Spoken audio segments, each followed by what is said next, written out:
నమస్తే. ఇన్నాళ్ళు నన్ను సపోర్ట్ చేస్తూ, ఎంకరేజ్ చేస్తూ మీ ప్రేమని నాకు అందిస్తున్న ప్రతి ఒక్కరికి కృతజ్ఞతలు.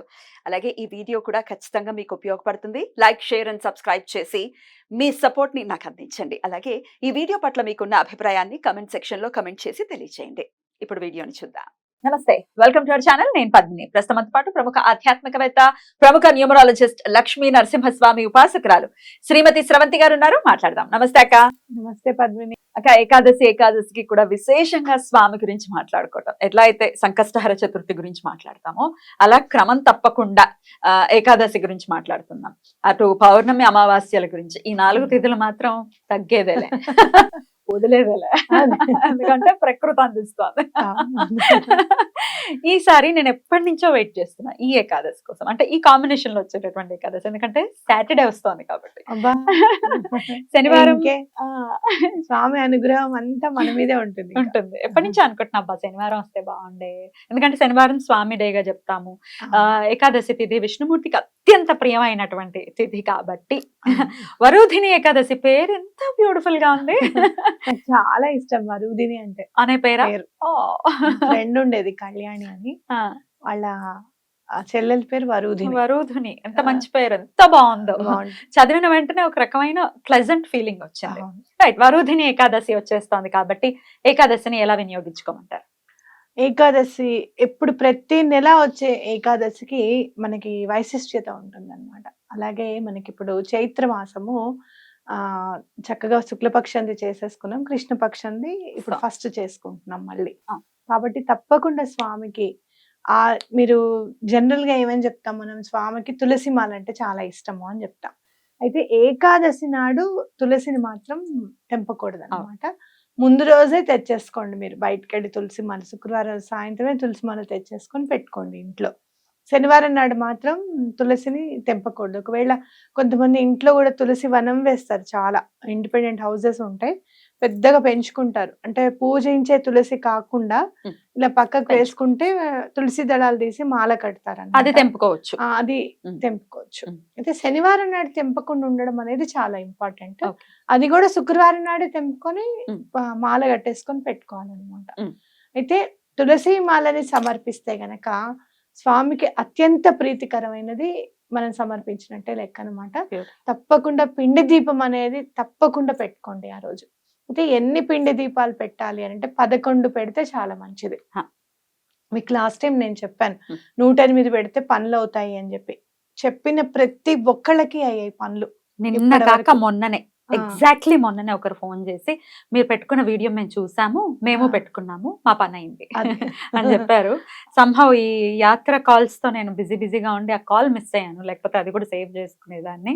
అమ్మో, ఆ 108 దీపాలు ఎలా మీకు స్ఫురణకు వచ్చిందో, ఎలా ఈశ్వరుడు తలంపో తెలియదు కానీ అద్భుతం, ఇంకా తిరుగులేదు దానికి. మొన్న మనం నీకు చెప్పాను కదా, అలా అమ్మవారికి కూడా 8 దీపాలు పెట్టండి ప్రతి శుక్రవారం అని చెప్పి నీకు మెసేజ్ పెట్టాను. అమ్మాయికి వాళ్ళ హస్బెండ్ కి జాబ్ వచ్చేసింది. శుక్రవారం నాడు పెట్టారు, మంగళవారం నాడే జాబ్ వచ్చేసింది. ఒకసారి చదువుతున్నాను అక్క నేను అది. హాయ్ మ్యామ్, నమస్తే. మీరు చెప్పినట్టుగానే యూట్యూబ్ లో 8 దీపాలు పెట్టాను. మా సార్ జాబ్ ఎక్కడైనా దొరకాలి అని ప్రే చేస్తూ పెట్టాను. Next Tuesday formalities finished, Wednesday నుంచి వెళ్ళిపోతున్నారు కూడా. మీరు చెప్పినట్టు 8 వీక్స్ 8 దీపాలు పెడుతున్నాను madam, thank you so much. Business కూడా బాగా రన్ అవ్వాలి అని మళ్ళీ అడుగుతున్నారు. బ్యూటిఫుల్ కదా అసలు. తప్పకుండా అమ్మాయి బిజినెస్ తప్పకుండా రన్ అవుతుంది.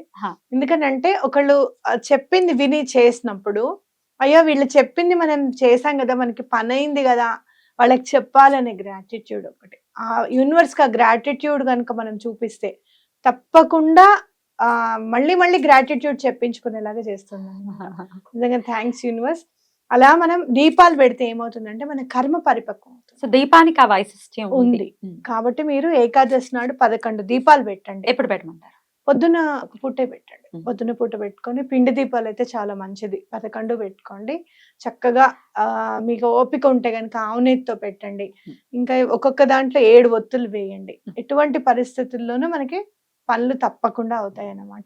ఏదైనా సంకల్పం చెప్పుకుని చేయాలి, ఏదైనా కోరిక చెప్పుకుని చేయాలంటే కూడా తప్పకుండా ఆ రోజు చేయండి. ఎట్లాంటి కోరికలు మరి ఆ రోజు ప్రత్యేకించి స్వామికి విన్నవించుకోవచ్చు? మాక్సిమం ఈ రోజుల్లో పిల్లవాడికి జాబ్ రావాలి, అదేంటి హస్బెండ్ బ్యాడ్ హ్యాబిట్స్ మానేయాలి, ఆ భార్యాభర్తల అన్యోన్యత, Yeah. ఆర్థిక ఇబ్బందులు, అప్పులవ్వడం, ఇల్లు కట్టుకోకుండా, డబ్బున్నా సరే అమ్మో. సొంత ఇల్లు కట్టుకోలేకపోవడం, సరైన జాగా దొరకకపోవడం, సరైన ఇల్లు దొరకకపోవడం, మధ్యలో ఇల్లు ఆగిపోవడం, ఇలాంటివన్నీ కూడా ఏదైనా కూడా తప్పకుండా తీర్చేస్తుంది అనమాట. ఎందుకు అనంటే ఇంకోటి, వరుదిని ఏకాదశికి ఉన్న వైశిష్ట్యత ఏంటంటే ఆరోగ్య సమస్యలు, అలాగే ఏదైనా పని ఆగిపోయింది ఇంకా అవ్వదు అనుకున్న పని కూడా ఖచ్చితంగా అవుతుంది అనమాట. చిన్నగా కథ చెప్తాను పద్మిని, ఒక 4-5 లైన్లలో. చెప్పండి. మాంధాత అని రాజు ఉంటాడనమాట. ఆ రాజు మహా తపో సంపన్నుడు. ప్రతి నిత్యం తపస్సు చేసుకుంటూ ఉండేవాడు. ఆ రోజుల్లో తపస్సు చేసుకోవాలి అంటే అడవికి వెళ్ళే చేసుకునేవారు, ఎందుకంటే డిస్టర్బెన్సెస్ ఉండవు కదా. ఆ. అక్కడికి వెళ్ళి చేసుకుంటూ ఉంటే ఎంత తపస్సులో లీనమైపోతాడంటే, ఒక భల్లూకం వచ్చి అంటే ఎలుగుబంటి వచ్చి కాలుని నాకుతూ ఉంటుంది అనమాట. భల్లూకం ఎప్పుడు కూడా మనం కదలకుండా ఉంటే మనం ఏం చెయ్యదు. అవునా? ఆ ఓకే. దానికి సరెండర్ కదలకుండా ఉండాలి. దానికి సరెండర్ ఆ, అయిపోయినట్టు. అంటే కదలకుండా ఉండద్దు, అది డెడ్ బాడీని లాక్కుని వెళ్ళదన్నమాట.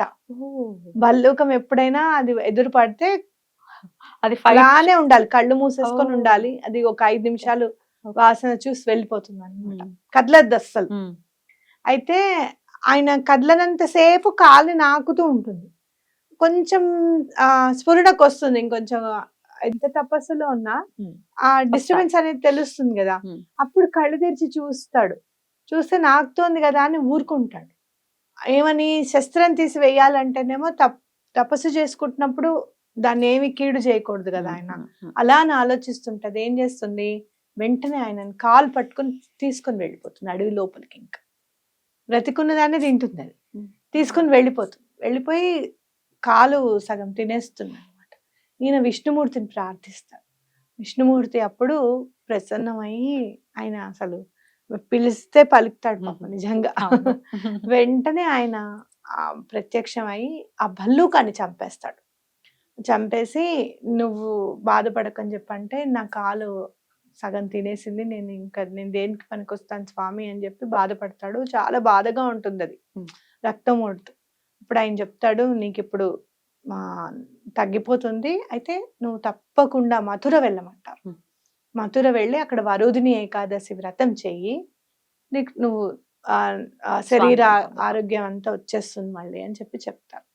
అప్పుడు ఆయన అక్కడికి వెళ్ళి ఈ వరుదిని ఏకాదశి పూజ చేసుకుంటారనమాట. అంటే ఏంటి, పోయింది ఏదైనా కూడా దక్కుతుంది అనేది మనకి అర్థమవుతుంది ఈ వరుదిని ఏకాదశి. ఆరోగ్యము అంటేనేంటి, అది అంతకు ముందు పనిచేసిన అవయవం ఏదైనా సరిగా పని చేయకపోవడం, అవునా కదా. లేదు అంటే గనక కొత్త వచ్చి రావడం, కొత్త గొడ్డలో ఏవో ఒకటి ఏవో అని చెప్పి అట్లా పాతగా పనిచేసే వాటిని అడ్డుకోవడం అన్నమాట. అడ్డుకుని అది ఎక్స్ట్రాగా పనిచేయడం, ఇలాంటివన్నీ కూడా తగ్గిపోతాయి అన్నమాట. విష్ణువుకి ఆ ఆరోగ్యంకి సంబంధించింది దండం పెట్టుకొని, మా ఆరోగ్యం చేకూరాలి స్వామి అని చెప్పి దండం పెట్టుకోవడం. నష్టపోయిన ద్రవ్యం ఏదైనా కూడా వస్తుంది అనమాట. నష్టపోయింది ఏదైనా వస్తుంది అనేది గుర్తుపెట్టుకోండి. ఈ వ్రతం ఆచరిస్తే చక్కగా 11 దీపాలు పెట్టి స్వామి దగ్గర 11 రూపాయలు కూడా పెట్టండి.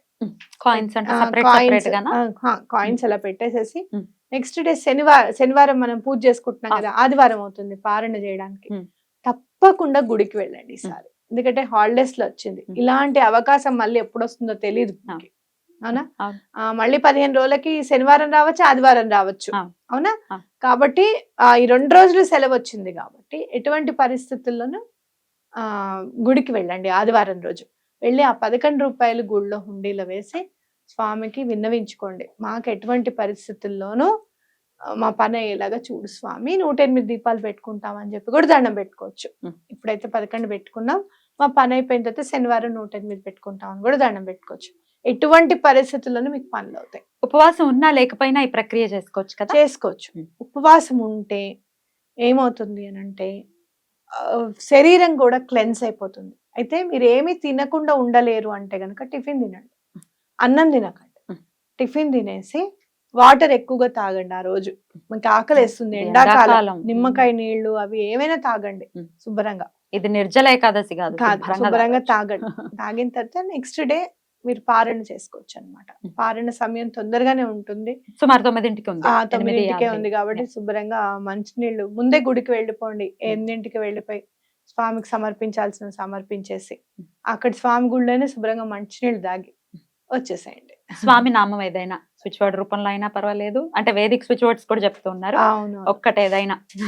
మనకి ఎక్కువగా ఉపయోగపడేది స్వామిది మనకి వెంటనే అని అంటే గనక శ్రీనివాస అరవింద లోచన, ఇది చాలా బాగా పనిచేస్తుంది. అయితే బాగా ఇంకా మనకి దగ్గరగా ఉండాలి స్వామి దగ్గరికి అని అంటే శ్రీకృష్ణ అని కూడా అనుకోవచ్చు అనమాట. శ్రీకృష్ణ. కృష్ణ అంటే ఏంటంటే ఎలాంటి సమస్య నుంచి అయినా కూడా మనని బయటకు తీసేస్తుంది ఆ స్విచ్ వర్డ్. మీకు నిజంగా చెప్పాలి అని అంటే మనం మహాభారతంలో చూస్తే అర్జునుడికి ఆయన బోధిస్తున్నప్పుడు భగవద్గీత ఆయన చెప్తున్నప్పుడు ఒక కౌన్సిలర్ ఆయన, అవునా, చాలా డీలా పడిపోతాడు ఆయన అర్జునుడు. అది కాదు, నువ్వు లేచి యుద్ధం చెయ్యి, అసలు ఎందుకు చెయ్యాలి, ఏది ధర్మం ఏది అధర్మం అని చెప్తూ వచ్చారు అని అంటే ఆయన మంచి కౌన్సిలర్ అన్నమాట. సో అలాంటి కౌన్సిలర్ ని మనం ఎప్పుడు కూడా గుర్తు చేసుకోవాలి. అందులో ఏకాదశి నాడు గుర్తు చేసుకుంటే చాలా మంచిది. ఆయనకి ఇష్టం. కృష్ణుడు is everything, power is eternal. Karthikeya సినిమాలో ఎంత బ్యూటిఫుల్ గా చెప్పాడు, అది 100%, 100 కాదు ఇన్ఫినిటీ% ట్రూ. కాబట్టి మీరు ఏమన్నా కానీ హరే రామ రామ రామ హరే హరే, హరే కృష్ణ కృష్ణ కృష్ణ హరే హరే, ఇది మనము ఎప్పుడు ఆ రోజు అనా కదా. కాబట్టి ఎట్లయినా కానీ ఆ పనులు అయిపోతాయి అన్నమాట తలుచుకుంటే. అలా అయిపోవాలి. ఏకాదశి వ్రతాన్ని ప్రతి ఒక్కరూ కూడా వినియోగించుకోవాలని మనస్ఫూర్తిగా కోరుకుంటూ చాలా బ్యూటిఫుల్ గా ఎక్స్ప్లెయిన్ చేశారు. డెఫినెట్ గా ఎప్పుడెప్పుడు చేసుకోవాలన్న తలంపుని వచ్చేలాగా చెప్పారు అంత బ్యూటిఫుల్ గా. థ్యాంక్ యూ అక్క. నమస్తే. నమస్తే.